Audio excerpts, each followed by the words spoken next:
Hey, it's me, Rob Ryan, and I am back with another episode of Entrepreneurial Thinkers. And I got to tell you, today's topic is fascinating because it is something that we are surrounded by constantly on a daily basis, yet probably never think about in an entrepreneurial sense. You might say, that's a riddle, Rob. What is the answer? Well, it's the outdoors. It's our outside space and the outdoors and how we interact with that, how we can build programming around that, how we can expose young people to the outdoors, to life outside, a life of play in the outdoors experiences, and how we can do that at scale for communities both small and large. And our interview, my conversation today with Yvonne Leow from Bewilder, is an incredible exploration of that, and then so much more related to how we as human beings kind of exist in our urban or suburban spaces, how we consume the outdoors, how we participate and pass through both nature, the outdoors, like going on a hike, going on a camping trip, etc., but also just kind of the outside spaces that exist in the communities that we live in. So we dive into all of that. I've known her for a few years. It's been fascinating to watch her journey. She helps us understand the magnitude, the size of the outdoor industry, as well as then kind of the outdoor recreational industry, and what a huge proponent of it that she is, and what a huge piece of our just daily existence, and then our consumer existence and economy that it is overall. So fascinating conversation about a thing that we interact with every day that we might not ever think about entrepreneurially. So I hope you enjoy this episode as much as we did making it for you.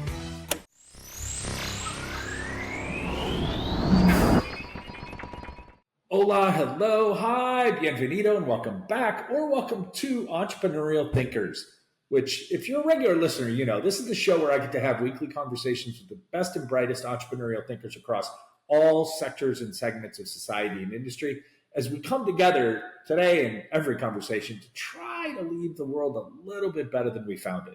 Today, I'm super excited to be joined by Yvonne Leow, founder and CEO of Bewilder, or is it Bewilder? We're going to talk about that later. She is my go-to entrepreneurial thinkers about all things related to the business of the outdoors and engaging our local communities into greater integration with the outdoors in our lives. So Yvonne is an incredibly gifted storyteller and a former journalist turned entrepreneur. She described herself as always in search of a mountain to climb or problems to solve, which we're going to dive into a lot today. And since I first met her online and then here in Los Angeles in the wake of the early pandemic, I've watched in awe as Yvonne has applied all of her determined natural talent and ambitious creativity to helping families and young students to bring nature and the outdoors into greater play in their lives. She studied at UCLA and Stanford, and she's worked at many reputable journalistic news organizations as one could possibly do in one career. She's worked at, I'll probably even forget some that aren't listed somewhere on her LinkedIn, but she's worked at Associated Press, at Reuters, the Shanghai Daily, the Cronkite School of Journalism at ASU, go Devils, that's my alma mater, TechCrunch, and Vox Media. She's a big thinker with a big heart and a really, really deep-seated love for the outdoors.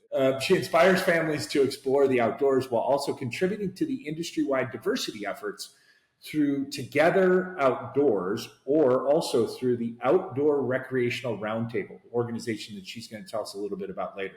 And although I'm sure she's occasionally overwhelmed by the life of a founder, I know unequivocally that her wide range of experiences spanning editorial innovation, product management, and strategic partnerships really have perfectly equipped her to climb this mountain. So, Yvonne, with all of that said, how are you? Welcome to Entrepreneurial Thinkers. Thank you so much. That was such a inspiring intro. It's really nice of you to put that together, and so great to be here. Thank you so much. It's a pleasure, and I always say it's easy to pen thoughtful, nice intros about people when those people are so talented and have such long, illustrious lives to which I can share. So it's really, really cool. I've teased it in the intro and in your bio. Obviously, I'm super excited actually just to discuss the topic because I think this whole topic of the outdoors, and as you're going to help us understand it, is just something that I don't think the average entrepreneurial thinker or the average entrepreneur or the average investor or the average kind of business person even thinks about in our daily lives. And so I'm super excited to kind of let you help us to kind of unpack how it fits in our lives and how what you're doing with your company is trying to make that an even more present reality. So with all that said, I've got a first question for you that kind of can help us set this foundation. Help us understand kind of how you define the outdoor industry. And then maybe as parts of that, I've got a couple of follow-ons, but maybe as part of that framing is like, how big a piece of our economy in the macro is this outdoor industry? That's a great question. The outdoor industry, as I currently refer to it, often composes of a lot of brands. Everything from like the North Face to Patagonia, REI. It's a combination of those individual brands that I listed in the former, as well as distributors like REI, Moose Jaw, Backcountry, for instance.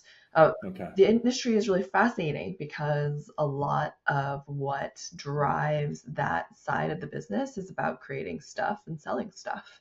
Right. That's partly the nature of the outdoor industry because of the way public lands is currently structured and how challenging and regulated it is when it comes to monetizing those public lands. Okay. So there is another side of the outdoor industry that you could potentially describe as the outdoor recreation industry, and that touches more on national parks, public lands, and then all the sporting local businesses that support that, like that type of tourism. But when I think of the outdoor industry, as I'm engaging with it and touching it in the various nonprofits that I volunteer for, I am thinking about it in terms of REI and the individual brands who would typically work with Bewilder from like a sponsorship or partnership arena. But to maybe your point or the question at large, it is like very broad. And I think it depends on Yeah. where you're sitting within the outdoor industry. It could be from the nonprofit side, it could be from the government side, or it could be on the private side, the for-profit side. So yeah, hopefully that helps kind of paint a little. Absolutely does, and it perfectly segues to my follow-up. One of my follow-ups, which is like, what do you think most people? Let's just generic people, right? What do we think most people think that the outdoor industry is? Yeah, I think most people who touch the outdoor industry usually touch it based on the types of products that they buy, Yeah, or they experience it through um, ads and commercials about the types of athletes that are not recreating, competing within the outdoor industry.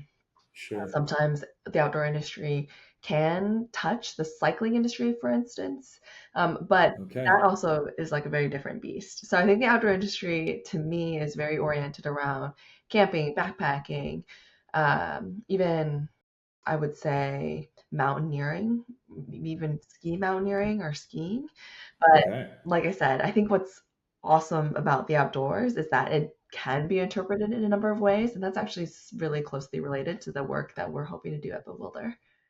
That's awesome. And we're going to talk, obviously, in a bit, we're going to talk about the work specifically at Bewilder, but we're also going to kind of start to unpack a lot of this and give you a chance to talk a lot more about just the various facets of this and how it all fits together. Sure. It's funny, as you were describing it, I was listening and thinking to myself, even I, and knowing you and following the journey and all that, I don't necessarily know that I would have stopped to think about, for example, like as folks who listen or watch this know, like I spend a lot of time walking, hiking in Griffith Park, right?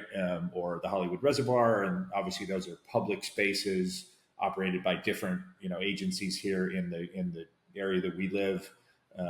And those would be parts of the outdoor industry in the most wide definition of it, as you say, Mhm. but you don't think about it when you show up there. Yet, if it weren't for like the sources of revenue or the government sources of public funding, like there wouldn't be staff there. There wouldn't be park rangers. There wouldn't be people that are the parking lot attendants. The public bus route probably wouldn't go all the way up to the observatory and drop you off so that you could go spend your day in nature. And get lost like I did like 6-7 weeks ago once.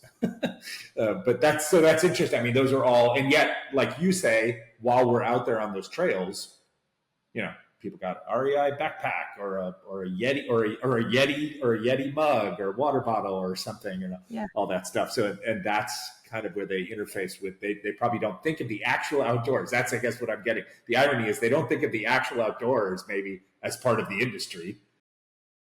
That's right. Yet it is. Definitely. Yeah, I thought that was one of the more fascinating elements to the outdoor industry when I walked into it. And I haven't even touched on hunting and fishing and Right. the It's other true. Dick's Sporting Goods side or Bass Right. fish shops, Bass Pro Shops side of the industry. So yeah, Interesting. there's a lot to slice and dice and within the outdoor industry, which is also why it's so difficult sometimes to take collective action. Yeah, and that's that's fundamentally underlies the whole purpose of the conversation, right? Is to explore this idea of how you're applying what I refer to as entrepreneurial thinking, which is just my modern day attempt to rebrand the simplicity of, say, innovation or words like that into kind of a more applicable, easily digestible phrase.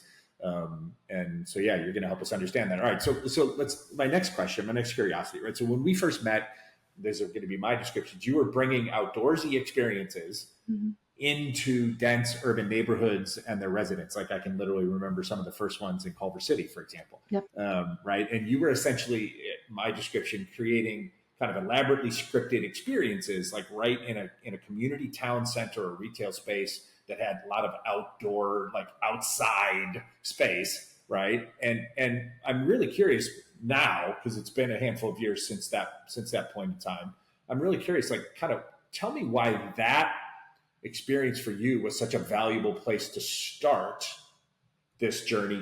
And then I'm curious, from a consumer standpoint, parents, local partners, communities, was there a lot of resistance to it, or was there kind of a welcoming acceptance to it? So either of those questions. Yeah, I have to kind of start from the beginning. So I think where that idea came from was largely out of my own personal experience, not being outdoorsy growing up.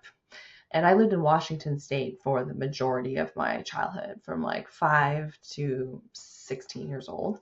So it felt very strange to be looking back and being like, oh, I grew up in the Evergreen State and I really didn't know outdoorsy things unless I was dragged to do them. And I think part of that reflection is recognizing that, my family and the way that we were raised, my mom's side of the family are refugees from Cambodia's killing fields. My dad is from Singapore.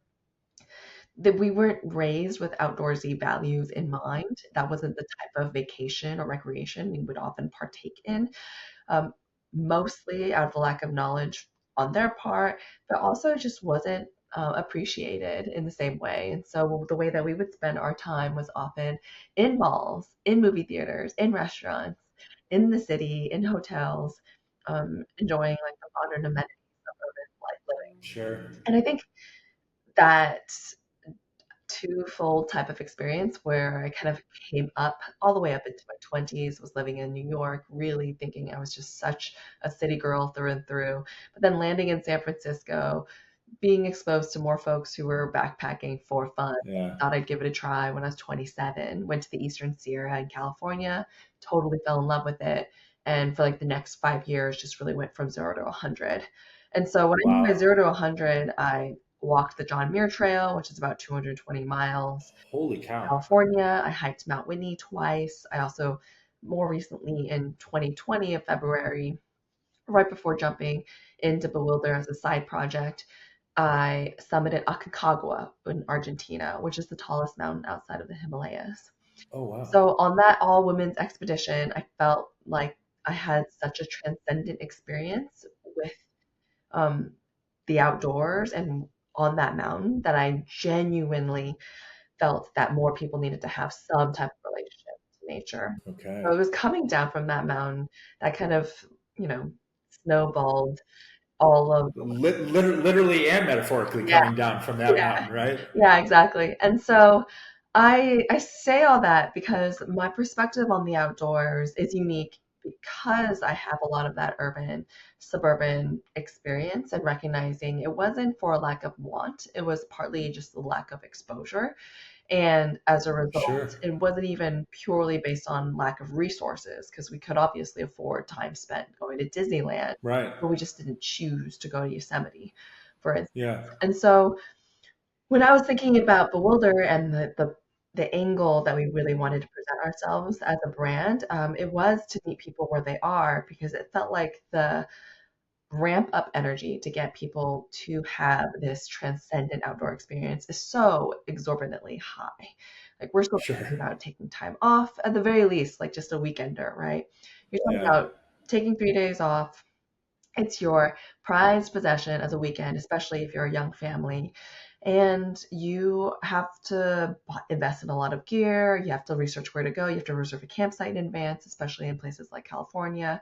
You have to do all that research, make sure your family is fed, safe, and comfortable. And it just ends up adding up to be a lot, especially Sure. Yeah. for new. And so when we started organizing those experiential retail events, which is what I call them, the idea was to kind of test out if we could create a pop-up campground in an urban environment. And so we picked the Culver Steps, which is a shopping center, and in their outdoor plaza above the steps.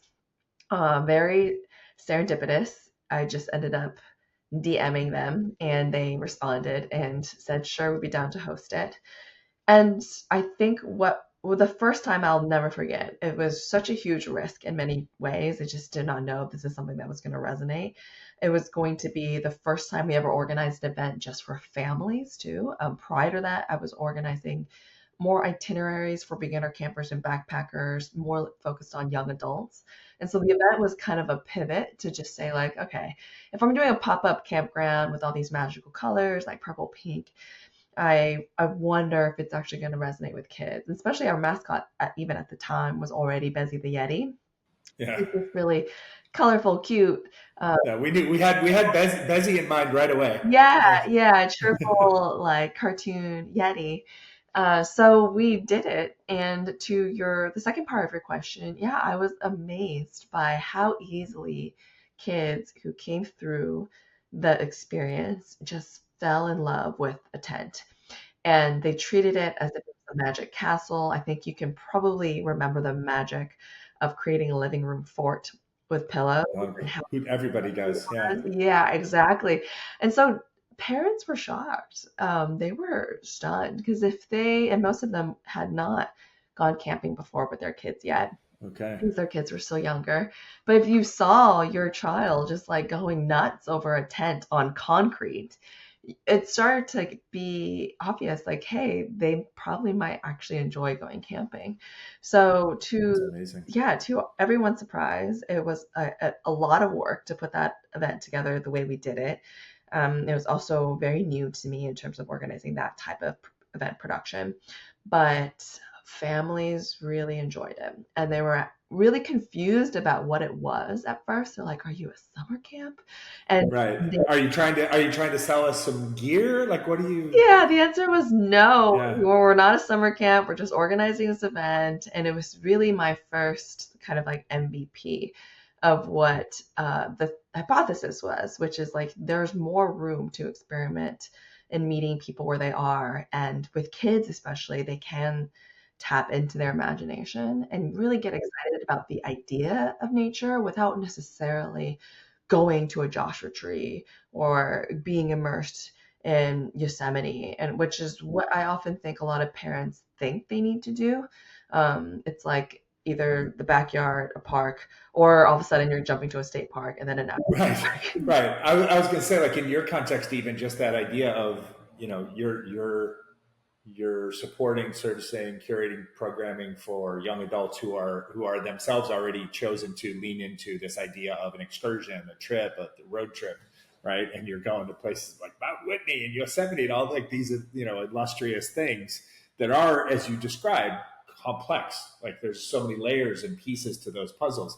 And then to go from that to like, we're gonna curate like a pretend Yeah, a magical, fantastical escape version of that and drop it into the middle of like the most urban area to, as you just said the word, which I love, to tease the kids, to kind of just say like, look at what's possible, like look at what's out there. yeah, Um, that's incredible, and I love that the feedback, not that just that the feedback was like inspired from the parents, but even just that that first DM to Culver City Stairs people, like that they were like, yeah, sure, like come do it here, right? Like yeah. activate our space. That's great. Yeah, we really fell into a lucky spot because that area, which you may or may not know, there are a lot of kids and a lot of young families hanging out there anyway. It's kind of Yeah. their way of spending their Saturday morning, Saturday afternoon. And so one thing I will also mention, I will never forget from that first event, is that we actually had a young girl who was a recovering cancer patient. And so she came with her guardian and was one of the first people to arrive. And at that first event, I'd actually charged tickets to kind of see like, oh, is this something I remember that. I'll Yeah. pay for?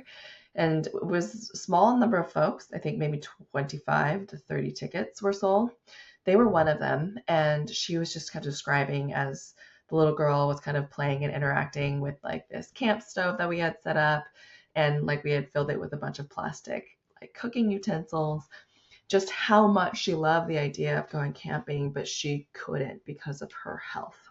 And Okay. so, yeah, I don't know what that experience meant to me in the moment other than feeling like really humbled because Sure. at some level I wasn't necessarily designing it for those kids in mind, but I was Right. Yeah. It wasn't. This wasn't like a Make a Wish thing. Like no, this. it was I mean, more like she and you didn't anticipate her profile per se. Like exactly. she and her mother or guardian, whomever, just happened to show up. Yeah, and I think that really stuck with me in terms of just how important even that type of outdoor play can be. And so, yeah, I feel like we're really not even scratching the surface in terms of the No. work that we're doing. But it was a very important lesson, and I'm so, Amazing. so grateful we tried. Amazing. Yeah, you just kind of you're a good storyteller. You just segued me right to my next question. Right. So we live in this obviously like hyper digital world from everybody, our age people, my age people, your age people.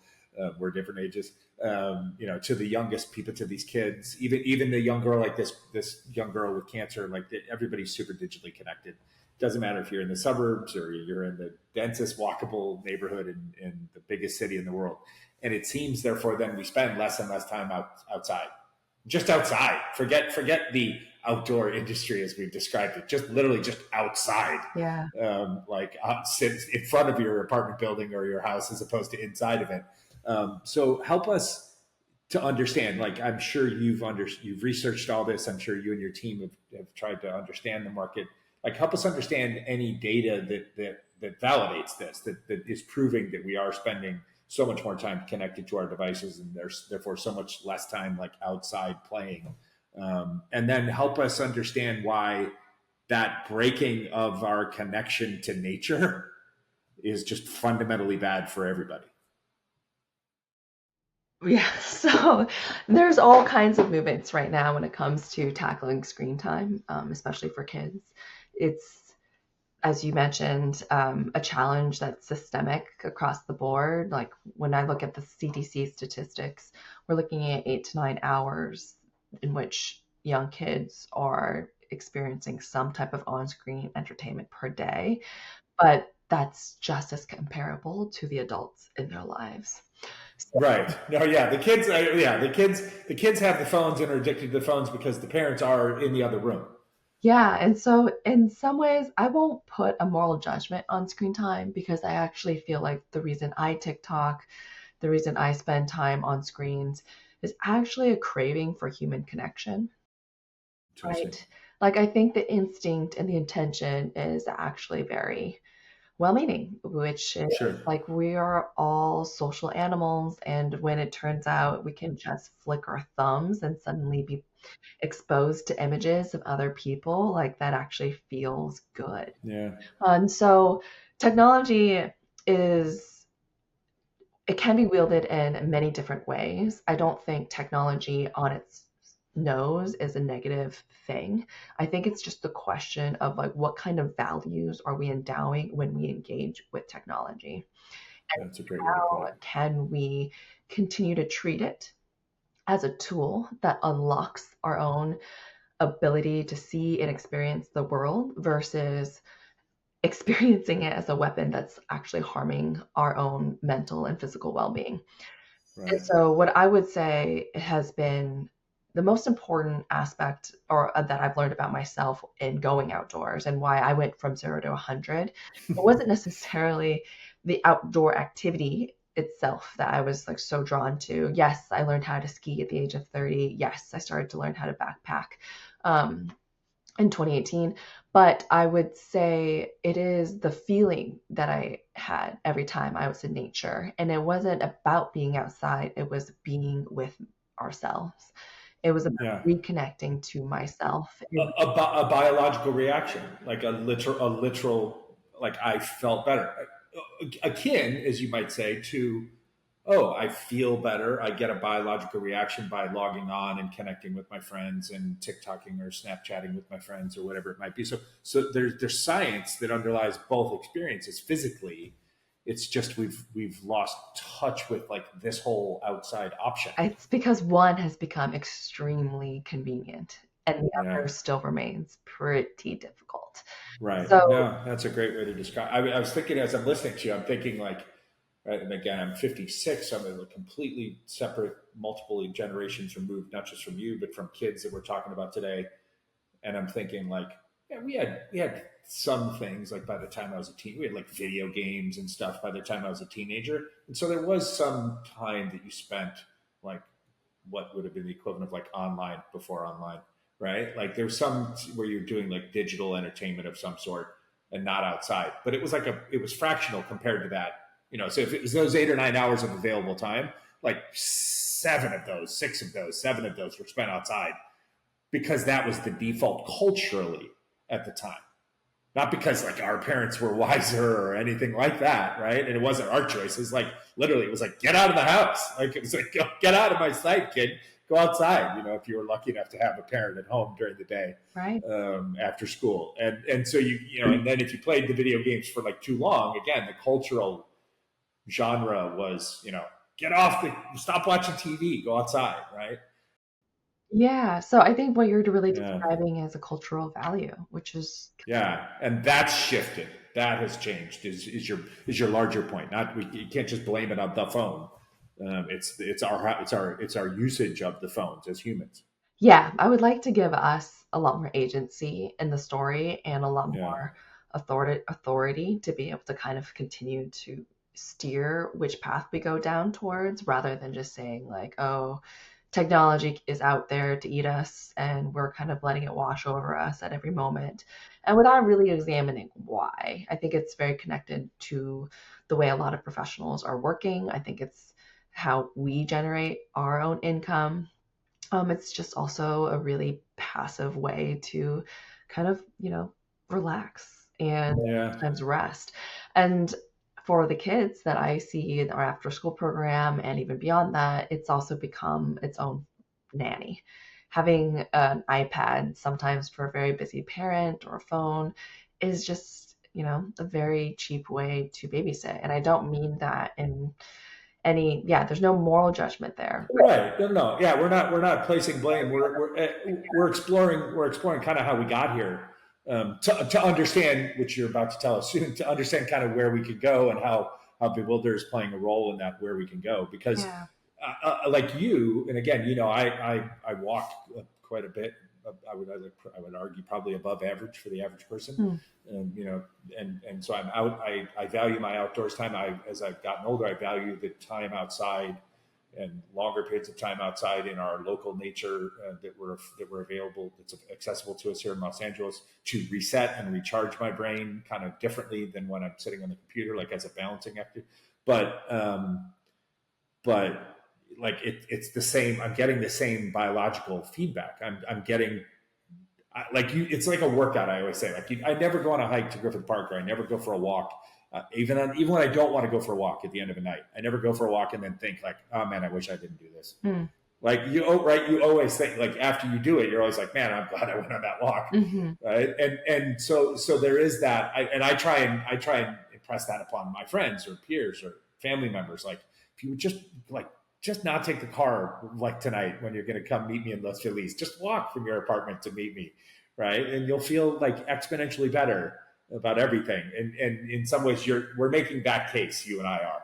Well, that's not actually always guaranteed. Like the walk itself, yes, if we're comparing staying in our rooms, sleeping on our couches versus getting some fresh air when we step outside the door and walking around the block, Absolutely. I think there's probably some marginal difference there, but there's actually a bigger gap between those who have access to a Griffith Park versus Right. those who are just stepping outside and walking around their cement block where there's a lot of traffic noise, 100% true. which is a problem across the country. And it's extremely biased towards a lot of Black and Brown families who Yep. don't have that park sitting even within a mile radius of Right. their home. And so, yeah, I just want to present the That's cut no, that's like wonderful. there's steps to it. Like, yes, Yeah. absolutely, go take that walk, or then go bike around the neighborhood. In LA, we have the weather that also encourages that all year round. But to your point, to your broader point, in Los Angeles, we're also notoriously a very park poor in that sense, like local, walkable, within a mile of your house, kind of park poor city comparatively to like other cities in the U.S. LA is actually not bad. We have a lot of parks. Okay. I don't know the exact statistics, but I have researched like all the LA County parks and all the LA. Yeah. Yeah. We have a ridiculous number of parks. In my view, Interesting. like I think dozens. I think they're all actually very underutilized. Well, 100% true. Yeah. Exactly, because I think we could probably name Griffith. I could probably name like 24 parks. I know there's like over 50.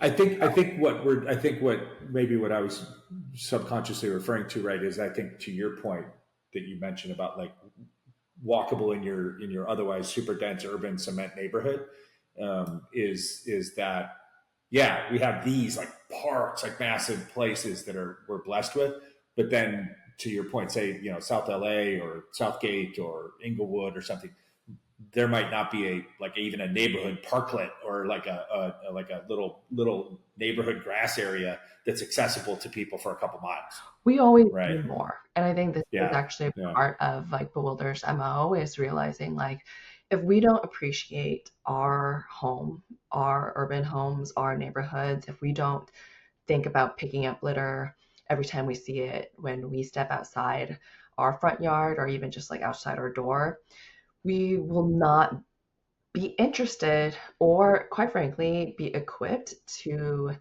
kind of appreciate places that are far wilder, that are far more immersed and filled with wilderness. So this is often the complaint that I hear from those living near mountain towns because I had the opportunity to live in June Lake, California, which is a town of 400 people north of Mammoth Lakes in the Eastern Bay okay, Area during COVID. Pure accident. It wasn't planned. Was thinking about spending a couple months during the winter to prep for that Aconcagua climb, uh, and COVID hit. And so initially, I was living in San Francisco with my partner at the time. When COVID hit and everything shut down, all of our friends were like, just stay in June Lake. And so we just extended our lease for a year and a half. oh So, wow. yeah, but I think it was a very interesting experience and I would never forget it because it was the first time I ever lived in such a small town. And like true, I mean that's truly in nature, like you're out Oh there. yeah, like 10-minute walk and I'm in Inyo National Forest, like just Wow. acres upon acres of public lands. It was Yeah. incredible. And there was always such animosity on the local Facebook group between locals and visitors, especially during Interesting. COVID. It was extremely heightened. And it was something I always really thought deeply about because of the work that we're doing and trying to increase the accessibility of places like that to Right. urban communities and urban families. And I recently realized that, especially now living in LA for over 2 years, that the dissonance is that a lot of the locals in a place like June Lake will complain, like, oh, Yvonne's coming in. And with her friends, they just trashed our campsite, just left all of their junk. Uh, How rude. I hate I hate these visitors. yeah. So disrespectful. And they act so entitled. They treat our home like that. And I sadly realized, like in my neighborhood in Cypress Park, when I step out the door, there is trash everywhere. Yeah. It's not actually, we're not being disrespectful because we are treating nature in the same way that we treat our home. Right. which is Right. We've lost touch with like a basic function or a basic sensibility it's that we had at some point, and and then we just take that with us when we go on the road, and we treat those places the same as 100%. we're It's the same way fascinating. here. It's not actually like a disdain towards these beautiful No. areas. We just don't actually see the outdoors as like Right. fundamentally worth beautifying and protecting in that way. That's my most generous conclusion. I'm sure there are some folks who definitely walk that stereotype, but I would say for the most part, that's kind of like the biggest culture dissonance that I've experienced is like, wow, Interesting. people near, places like Inyo or Yosemite, they don't really recognize that when you go to LA, there's trash everywhere. Like we Yeah. kind of just take it as it is, which is like that's where trash belongs, on the ground, Wow. outside. And so not this is obviously like such a broad generalization. Yeah. This is the work to be done Right. for both sides to better understand each other and honestly to better invest in our idea of the outdoors in cities. I think until Yeah. we really start to appreciate our own home, you're not going to see a shift in the way that we're treating the outdoors by the time we reach the public lands. And of, That's awesome. yeah, and No, I mean, it's such a healthy injection of context for us to hear and to share, because, yeah, I mean, like, even go back to your belief, your perspective that says, well, hold on, Rob, I think we do have lots of parks, right? And that now tie that statement back to, or tie it forward to this discussion, and it's like, yeah, and we probably don't take advantage of them, slash we don't take care of them, slash we, when we do utilize them, maybe we don't utilize them to their maximum potential for either our benefit or for the community, like, I'll add and another so, wrinkle, Rob, which is yeah. that when we do start beautifying our spaces in the outdoors, it can come off as gentrification. Right. I mean, that's like a whole other layer. Absolutely. So And we're about to enter a massive period of 100% in 2020. I mean, whether we want to call it Yeah, gentrification or we want to call it beautification of our spaces, we're about to literally here in Los Angeles and Southern California. For those that aren't here, that aren't as presciently aware of it as we are, we have the Olympics coming up in 2028, and as happens in every city and every place in the world, when you have the Olympics coming, it becomes like a huge catalyst. There are people, you can like it, not like it. That's not the point. Like it becomes a huge catalyst for local progress, for local innovation, for local advancement, for funding, for everything. It just becomes a trigger for, holy cow, wait, we're getting ready to host the biggest party in the world. We probably ought to get our house clean. Like, and so we're literally already beginning to see how that's going to, and the end result, said one way, is great and like does beautify our spaces, but then said the exact same thing, said or experienced a different way, is gentrifying. it's the intentionality matters. And Right. I don't think the intentionality of just cleaning up right before the Olympics or in Right. advance of a global show is Yeah. a sustainable intention. And I think locals No, very are true. smarter. And so I think what we're most interested in is like, how do we cultivate and redefine outdoor culture in urban settings? So there Incredible. is an instinctive reaction when you do see a bottle or trash chilling in your neighborhood. Do you Yep. feel that visceral reaction that a lot of folks in June Lake experience when they see something displaced like that in their home, in their backyard? Right. And if we can get there, maybe starting with the kids, then there's a possibility that we can start to change the way we think about and move through our cities and spend time outdoors. But you That's can awesome. imagine, why would you go outside if there's just a bunch of trash outside? Right. Okay, we're gonna jump in and we're gonna talk about Bewilder now, and I want you to talk to us all about it. And I'm loath to do this, but I can't waste this opportunity to share this story with you because I think you'll find it meaningful. Sure. So this is about me, not about you, for a minute here. Of course. So I walk a lot. We already established that. I in my particular neighborhood, this is a small tangential part of the story, but it's kind of how things started. I have an actual park. I have one of these neighborhood parks that we just load that we don't have enough of in our particular neighborhoods. I have one literally outside my window that's arm length away from where I'm sitting right now, and it's, let's just say, like many spots in the city and neighborhoods, it's struggling. Like it's kind of struggling to stay safe, stable, healthy, clean, right? And so I just, after living here for quite a long time, I just took it upon myself a couple of months ago Great. to just start going down there and just cleaning up the stuff that I could clean up. Yeah. And blah blah blah. But that led me to a week ago, one night when I was going to do one of my normal walks. I live in Hollywood. I was going to walk to Los Feliz. The point I usually go to is about 4 mile walk one way. And I walk along Franklin Avenue. None of this is going to mean anything to anybody who doesn't live here, but this will mean something to you. And because of the feeling of gratification, of help, of the fact that I was maybe making a difference, and then also just the literal feeling that it makes you like seeing my park clean as opposed to not, like I decided, crazy, you know what? I'm going to pack a couple extra trash bags in my backpack tonight. And on my normal walk from Hollywood to Los Feliz, on my normal route, I'm not going to do anything differently. I'm just going to pick up every bit of trash that I see. Beautiful. And so I was both surprised. I was surprised in two different ways. One, I wasn't as all surprised that there was trash on the route that I walk, because I see it every time I walk it 3-4 times a week. But in retrospect, in my head, thinking, oh my God, there's so much trash everywhere in every corner, and it drives me nuts, and I don't understand, like my mind spins to like, why don't we have like a public incentive program that like incentivizes people with a tax break to like clean just their 2 streets, like just their neighborhood. Like I always think like this, right? And so I was actually surprised when I finished and got to Los Feliz that I only had 3 trash bags full of trash. Like, because in my head, I had created this construction that was anticipating that I probably will not, I'll probably only make it from my neighborhood in Hollywood to part of Hollywood. I'll still be in Hollywood. I won't even get past Cahuenga Pass or like the freeway, and I'll probably have run out of my trash bags in my head. Yeah.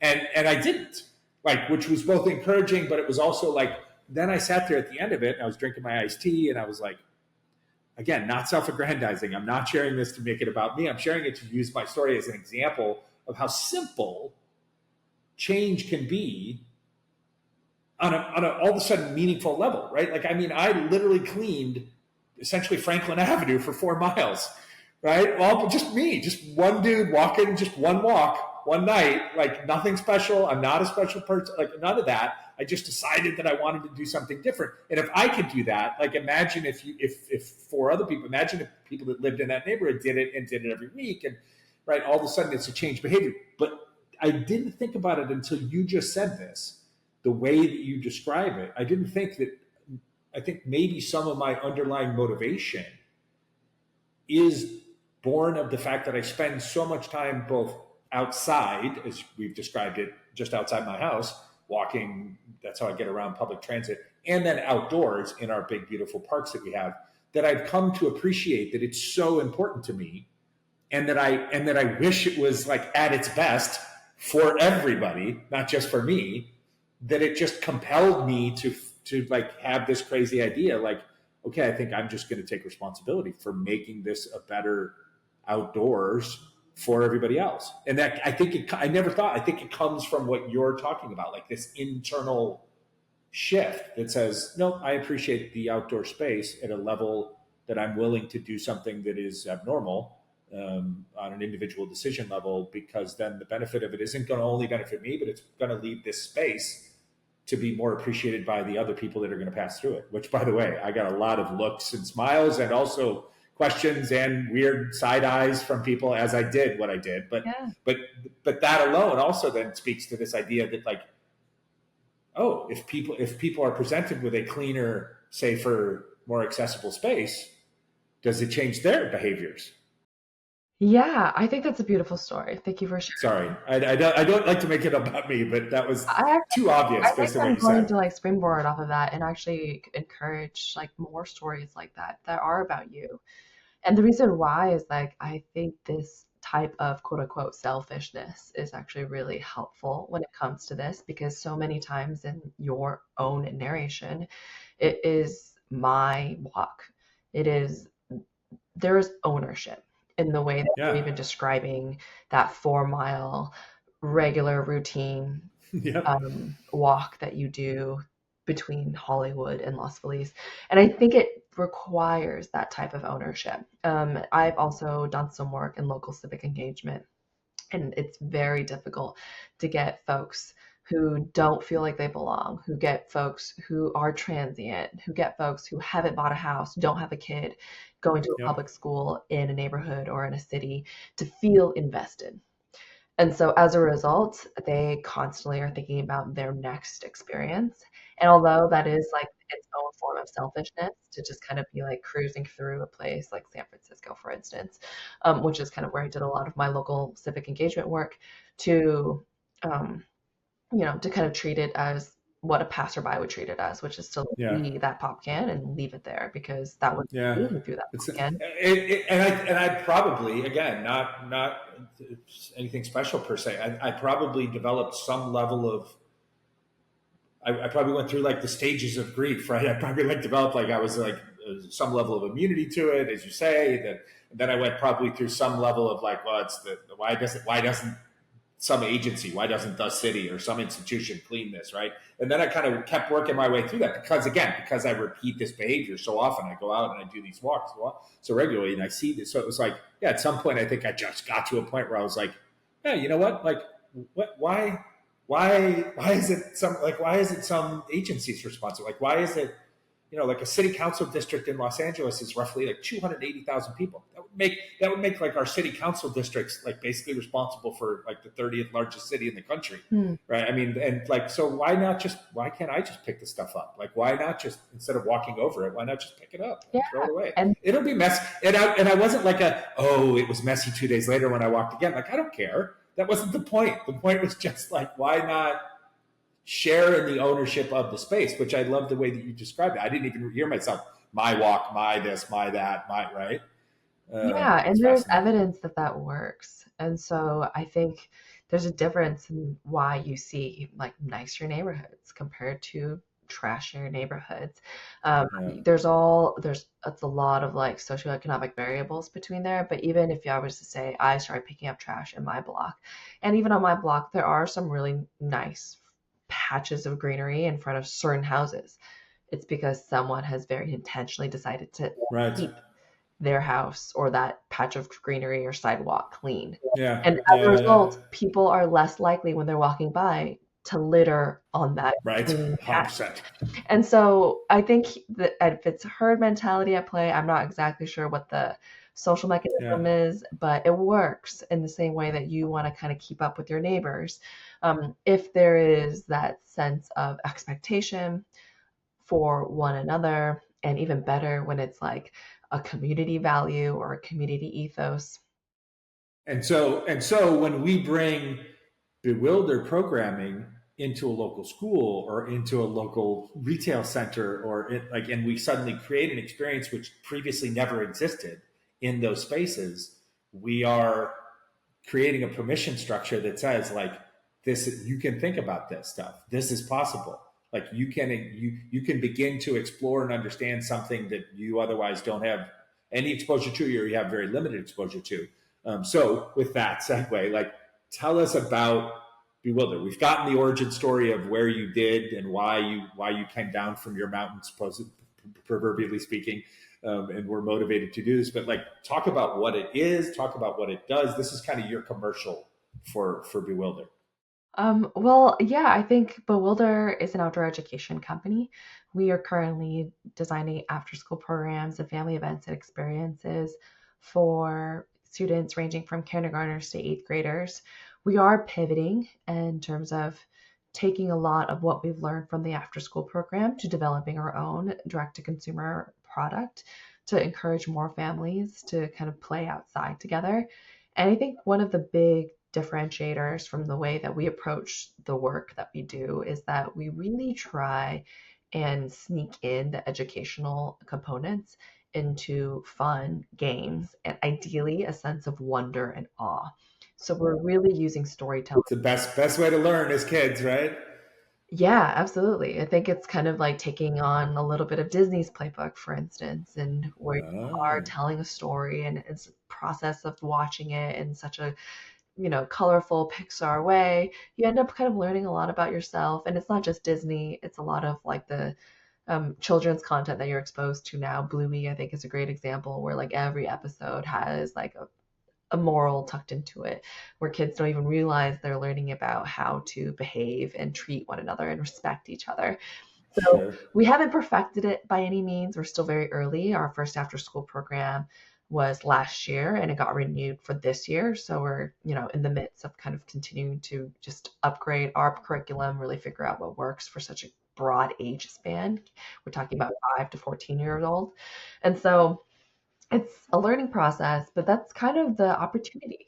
I feel like there's a lot of space, especially given the sandbox that we've decided to play in, which is really on one side, wonder, awe, games, and gear, and trying to use those elements to create an experience that isn't just about, hey, pick up that litter or else, but really Right. try and enchant kids to be like, wow, this place is awesome, especially in the city that we live. Can you Right. imagine like all these animals and plants that live here? Aren't they amazing? Wouldn't you want to keep Yeah. your home safe and clean too? And even Right. posing it Right. like a rhetorical question really empowers students to answer it for themselves. And we're not going to be able to convince everyone who touches our experiences or our products, but the goal is to at least ask them or have them Sure. into the question. Um, Sure. No, I mean, and I would think even at some level, right? Like in a group of 30 students, 30 young people, right? So at the worst case scenario, you probably that kid had fun doing whatever they were doing for that hour, right, right. or whatever. But then on the other end of the spectrum is someone you have literally you've cracked into that wonder part of their brain, and they're inspired, and they take it home, and it sticks with them, and then everybody else's experience is somewhere in between. And if you've done that, I mean, it's the proverbial teacher's lesson, right? If you've touched or changed the heart of one kid, touched their mind, inspired them, that one kid goes home and changes the trajectory of their life. Like that's a good day for Bewilder, it sounds like. Yeah, we want to be a bridge. We're not going to Yeah, be the bus that takes you to Yosemite, but we definitely do want to be the bridge that helps you walk through this magical portal, which is your front door, into I love the that. outdoors. And so, what can make it enticing versus making people feel guilty or obligated? Yeah, As a citizen, you must do X, Y, Z. I think right. there's a very different approach, and that's the one we're attempting to take. That's awesome. So if I heard correctly, so we've got currently we've got school districts, let's say, as the customer, as the decision makers, right? And then we're going to be building, eventually we'll be offering a direct to consumer, so your family, your local consumer family would be your decision maker at some point. And will is the plan, obviously you would do both of those kind of in parallel as you test this newer offering and you just continue to build the business off of the existing one. Is that true? And then the secondary part of that is, so does that make someplace like the LA Unified School District, which is the second largest public school district in the country, does that make them kind of like an ideal target customer for you right now? No, I would say the ideal customer is right now, it's like a family with a kid between 4 to 6 years old. I think what Okay. we realize is that there's like so much to be gained working with schools. It also is just its own business model, It's an industry, like it's a whole its industry in its own own. thing. And so I think for me as the founder and for the team that I've recruited and put together, it's really important for us to like, yeah, let people experience Bessie the Yeti on her own terms. And if people aren't into it, then they aren't into it. Versus, I think there's a little bit of a luxury when we're selling to schools, because especially as an after-school program, kids are already there because they need Right. the, the programming to kind of keep them preoccupied before their parents pick them up. And so it's a different dynamic, and it's hard to kind of prove ourselves to be like, is this something you actually want, or is it because you're bored and there's nothing else that you can do that might be better. And I think we really want to hopefully prove to everyone like, hey, yeah, there's something here. And we're not going to be able to convert everyone, but can we, find our target market and really create a product that resonates with them, that gets them excited about being outside. So yeah, I think that's the vision. That's awesome. Mhm. And how will that product manifest itself? Like, is it still in partnership or in collaboration with local communities? Therefore, meaning like like a city or a town local government or a parks and recreation department or something like that? Are we still collaborating, or are we literally just kind of like we come out as Bewilder and we rent space and wherever we rent space and then we do it ourselves? It will always be collaborative. I think Yeah. that's just the nature of where we're at. I'm a solo founder, bootstrapping the business, no less. And as much as we can, serve the local community, which is LA and where we really got started, I think that would make the most sense. But honestly, we're figuring it out as we speak. Yeah, So, but that's part of the beautiful part of the whole journey is, I mean, you're openly figuring it out. yep, that's Um, right. that's awesome. All right, so let's talk a little bit. You mentioned earlier, and it's really important, and I know you have a lot to share on this part of the discussion. You mentioned, like certain neighborhoods in any city, but we were referencing Los Angeles neighborhoods, right, that are cut off from access to public space or green space or those types of things, right? And so, what I'm really curious, how do you guys design experiences, especially now that you're going to be going more directly to the families and consumers? How do you design experiences so that they're very intentionally, widely accessible, and engaging for very diverse audiences? Yeah, that's an excellent question. I think the way that we've approached it is it's something that we've learned at the after school program, which happens either in the classroom or on campus. And so we don't get the privilege of being able to take students to a park every day. We actually really very literally sometimes have to bring nature to them. And so by basically creating a breadth of content or programming that allows kids to do it indoors, I think is actually one element to it, especially since the majority of the country people don't have year-round sunshine like we do in LA, and so Sure. they Yeah. have to be indoors. Or and then having a number of activities that could be utilized in a park or in their backyard if they have one or have access to that. So look, at the end of the day, everyone gets to see the moon. Everyone gets to see a star, even in certain parts of LA. You get to feel the wind, you get to see the sun, you get to experience the elements. So there is a universality to I what love you could that. deem outdoors. And I think it's just a question of like, okay, how do we then create something that's fun and engaging for kids to use outside? Yeah. And like I said, I do think what is working in our advantage is that kids very instinctively tap into their imagination and a sense of Yeah. play. So that's actually not the hardest part. I think sometimes it's the question is like, can we convince the parents that this is something that they would like? I was just going to say, as I'm listening to your answer, I'm thinking to myself, like, wow, the question that I asked is such a very like adult question between adults to discuss. Like, how are we making sure it's accessible for diverse people? And because like, as I'm listening to that last part of your answer, I'm thinking the beautiful statement: we all get to see the moon, right? I mean, and it's the same moon. I mean, so like to a little girl who's in a wheelchair, to a little African American boy, to a Cambodian girl, to a like it doesn't matter. Like if you're Mexican or you're Central American or you speak Spanish or you don't speak English, like at that like at that stage, just the ability to see the moon, right, supersedes all of those identifiers and those things that when you get to other ages, like society starts to separate you out. That's not only a beautiful way that you described it, but it's also so much more logically appropriate. Like that's your reality doesn't even fit the question I was asking. So now I'm going to double down on that. I'm going to go like to another level because now I'm curious. So you're a member of the ORR, the Outdoor Recreational Roundtable.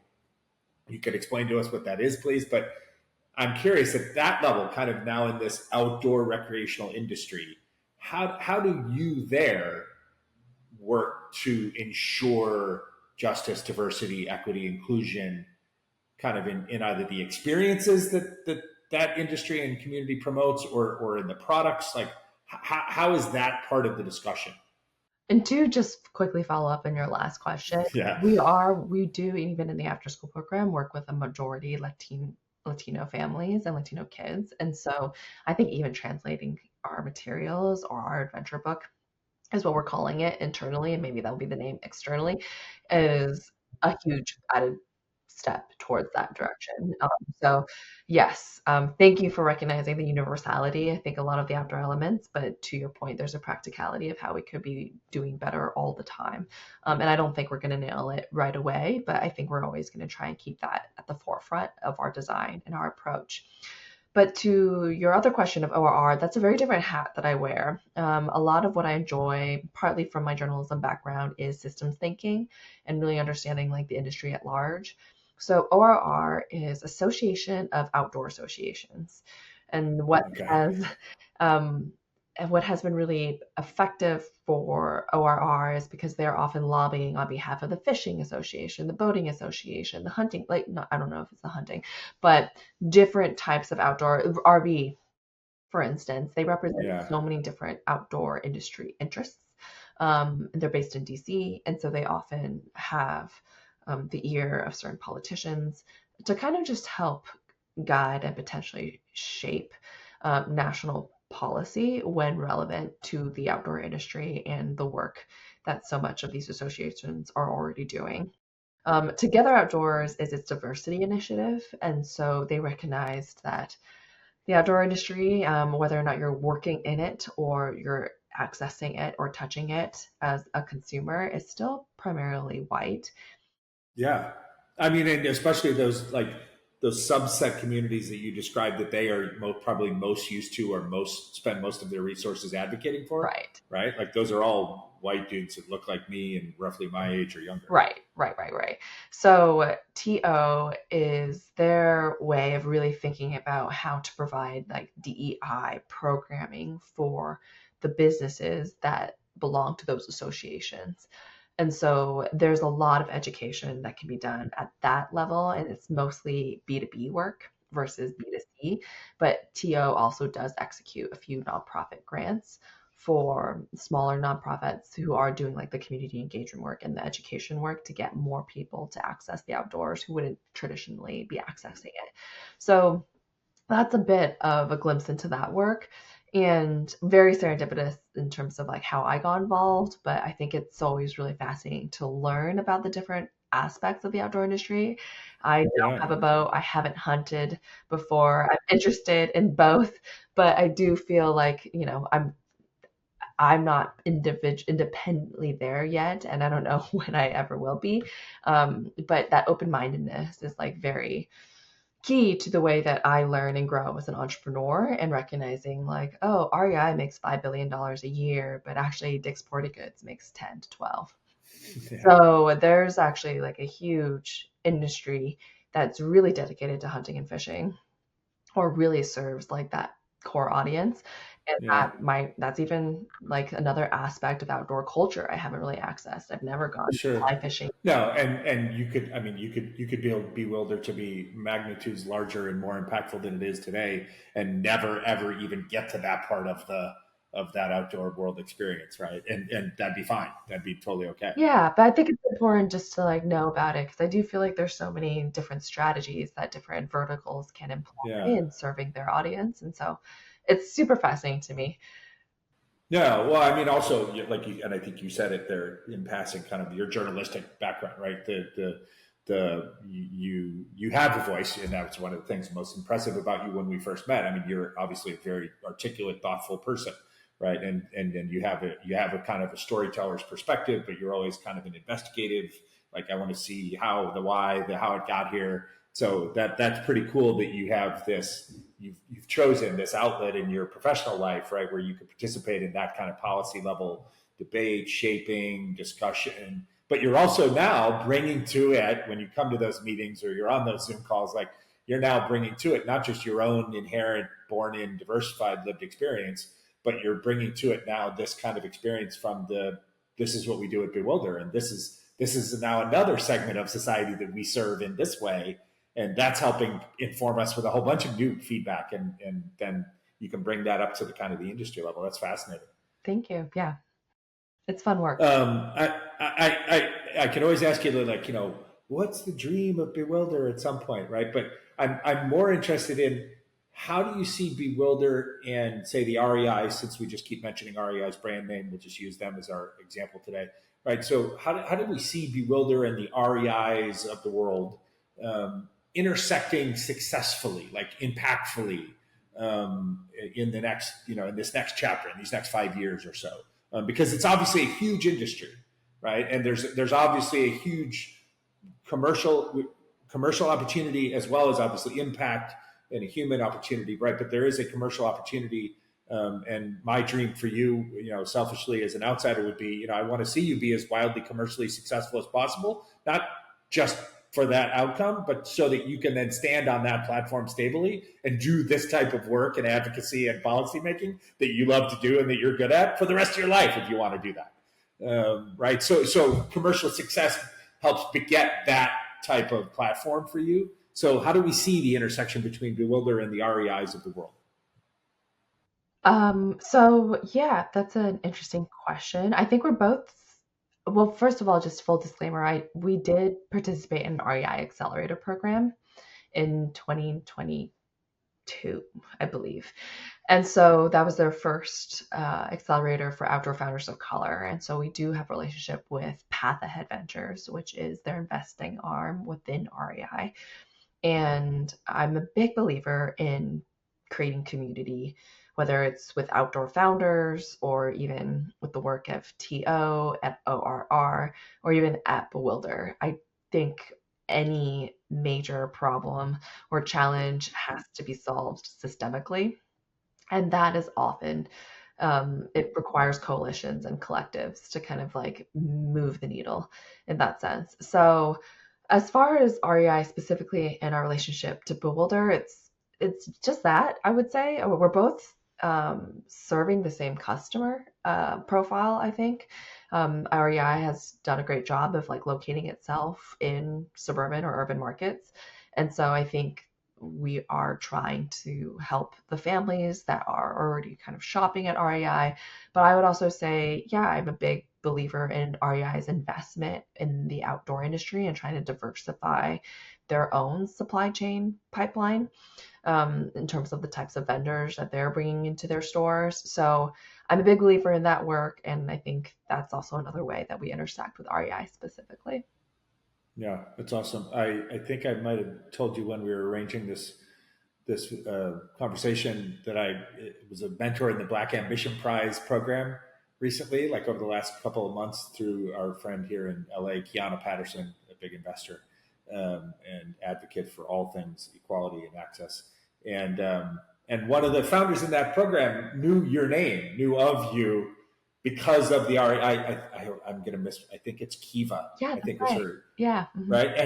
And so I actually she was in my little or Kiana's pod cohort that I helped mentor storytelling and whatnot. And so I had a chance to interact with her a few different times.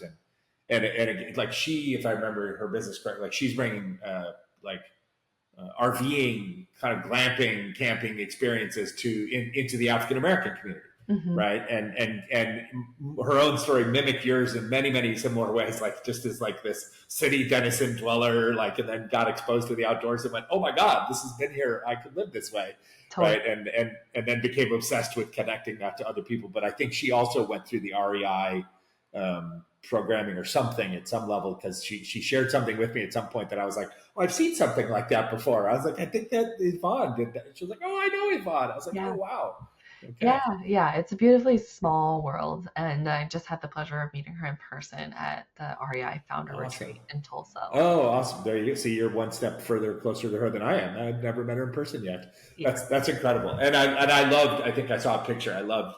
To me, that's diversifying the outdoors, right? That like yeah, is when you have a collection of people that are, as my words, entrepreneurial thinkers about all of these possibilities, hmm. and it's not just a room full of white people.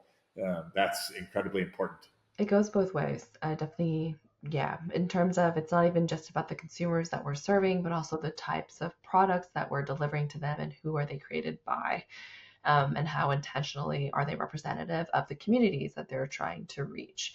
I Yeah. think that authenticity just becomes a lot more easy and more effective when you have founders who can authentically connect and represent those communities. And so, yeah, I'm very, very proud to be affiliated with REI's Path Ahead Ventures for that reason. It's awesome.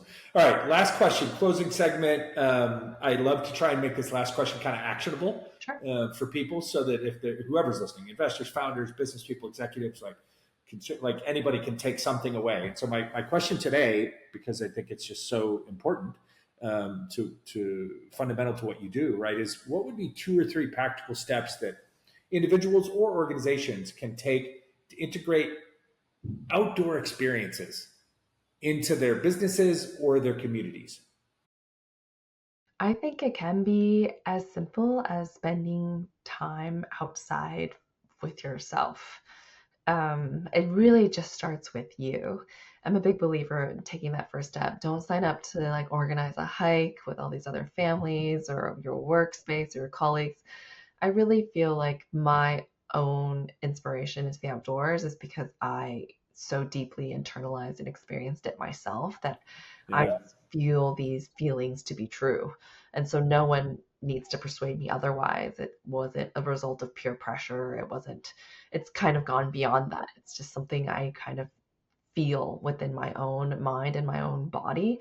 And so everything from, yeah, napping outside, sitting outside, like closing your eyes, meditating outside. It really just, it's like 5 minutes, 10 minutes here and there. And just notice and notice what kind of thoughts are kind of percolating through your mind. Notice how it feels, and then maybe ask yourself, why does it feel that way? How do you feel about it? I think that level of self awareness is partly why I enjoy being outside. And hopefully that's something that resonates with people too. that's incredible. Even your practical advice is so heartfelt and so rooted in who you are as a person. I love it. It's This conversation was such a joy for me. One, we were talking off air before we started, like we haven't seen each other, we haven't had a chance to converse in quite a while, other than being connected digitally as we talked about, which is great and awesome and nice, and we can say nice things to each other, and I can cheerlead you on and stuff, and that's great. But there's something about physically seeing each other and hearing our voices, which is so meaningful. And it just brought me right back and reminded me of the first time we met and had coffee in Los Feliz. And you're such a genuine, I mean, deeply authentic person. Like, and I don't know if you always were this way. I don't know if you were this way as a journalist. I assume you have been in your core, but like, it feels like in this last chapter of your life, and the outdoors played such a catalytic role in this, you connected to or unlocked like this whole other appreciation for part of who you are and how you are. And now to me, Bewilder is just an extension of that. So to your advice, even that you give at the end, right? It's like, don't create some massive program. Don't create a hike club before you've ever gone on a hike, like, or even bought the boots. Like, just like go on a hike, go walk, go make it part of your life experience, and see if it resonates with you and connects with you. It's such awesome advice, but it's also just been such a pleasure for you to bring this energy into our show and share with me first and foremost, selfishly, and then share with the audience that'll get a chance to listen to this, and they get a chance to meet you and think differently about the outdoors. And as you've defined it today, which I love, the outside, that's literally around them every day, Yeah. and how they can participate in that. So I'm super grateful for your time today. Thank you. Thank you. Thank you for sharing that sentiment. It really resonates. I would say that's been the beauty of this entrepreneurial journey. It's always one of self discovery and developing more self awareness, too. As a leader, as a founder, as a person in this world, I think being an entrepreneur really pushes you into situations where you really have to ask yourself, like, oh, yeah, what do I believe in right now? What should I do? And I think the journey of being a solo entrepreneur as well, you really have to kind of meet the moment. And as a result, I think there absolutely has been a lot more self understanding and self growth these past, yeah, year and a half than any other time period of my life. So I feel very grateful for it too. Good for you. It's awesome to watch, and I can't wait to see Bewilder unfold, and so that more people get exposed to Bewilder, and then they become more Bewilder. That's I had right. to get that. I had to sneak that in at the end before we closed out. Also, a shout out to you, our listeners and our viewers. Will never be able to pick up on this, but she has fought through this episode valiantly while dealing with some kind of an allergic reaction to who knows what today. But God bless her. And let's give her a shout out for not just being a tough entrepreneur, but just being a tough woman who decided to stick with this conversation today. So props for that. How can people who want to follow and or find or get involved or subscribe or explore what programs are available, how can we find Bewilder? Sorry, I did it to myself again. How can we find Bewilder online and or follow and find you? Yeah, please. So bewilder.club is our website, .club, and then that's also our Instagram handle. And I would say following us on our newsletter as well as our IG would be fantastic. And of course, like feel free to DM me personally. I'm at Yvonne at bewilder.club. Yeah, would be excited to stay in touch with listeners and anyone else who's on their entrepreneurial journey. That's great. And someday, like a couple years from now, when you come back and you update the story of Bewilder, Bezzy will probably have her own social media handles. Like she'll probably have her own profiles. I hope you did great. I feel like Bezzy's about to blow up. I feel like Bezzy's future is in the next couple of years. Yay. Thank you. Yeah, I really appreciate your support, Rob. It's been a pleasure. Awesome. Well, I hope you enjoyed that episode as much as I did recording it. As always, we thank you so much for listening and watching. Today's show was recorded here in Los Angeles and produced by the incomparable Deanna Bernal in Mexico City. You know, we can only grow this show by you listening and sharing the show with friends. So please find, like, follow, subscribe, and share our audio-only show on Spotify, Apple, or via any other popular podcasting platforms, as well as find the video version of our show now available on our YouTube channel over at Entrepreneurial Thinkers. And of course, you can follow along on our various social media platforms for fun and informative clips and content at Entrepreneurial Thinkers, wherever you can find us. And if you'd like to connect with me, you can find me at I Am Rob Ryan on just about any social media platform. Gracias, thank you, and have an awesome day.